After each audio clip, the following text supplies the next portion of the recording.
Supreme court में 8 election tribunals की तश्कील से मुताल्लिक लाहौर हाई कोर्ट के फैसले के खिलाफ इलेक्शन कमीशन की अपील पर समाअत में वक्फा हो गया।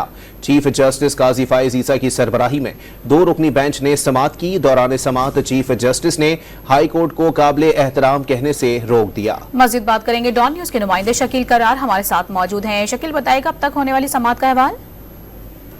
जी बिल्कुल, आज की समाअत में जो इस वक्त वक्फा जारी है और 2 रुकनी बेंच ने समाअत की। जो चीफ जस्टिस ने मुख्तलिफ सवालात उठाए, वकला से भी उनका मुकालमा हुआ और चीफ जस्टिस ने कहा कि आइन में बिल्कुल वाज़ेह है कि इलेक्शन ट्रिब्यूनल्स का इम्तियाजी इलेक्शन कमीशन को हासिल है, जबकि आर्टिकल 219 सेक्शन सी ने बिल्कुल वाज़ेह किया है। और उनका ये भी कहना था कि हमने आइन कानून के तहत हलफ उठा रखा है और अदालती फैसलों पर हलफ नहीं लिया है।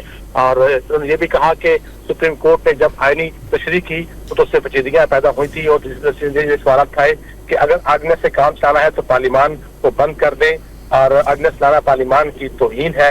जस्टिस का ये भी कहना था कि उसका जो है तौहीन की गई है, जो कानून साजी है वो पार्लियामेंट का काम है, सुप्रीम कोर्ट का काम नहीं है। तो समाज जो है वो जस्टिस के ट्रिब्यूनल्स तश्कील से मुताल्लिक आग्नेस पर नमाज पे दिए थे। बहुत शुक्रिया शकील आपका तफसीलात से आगाह करने के लिए।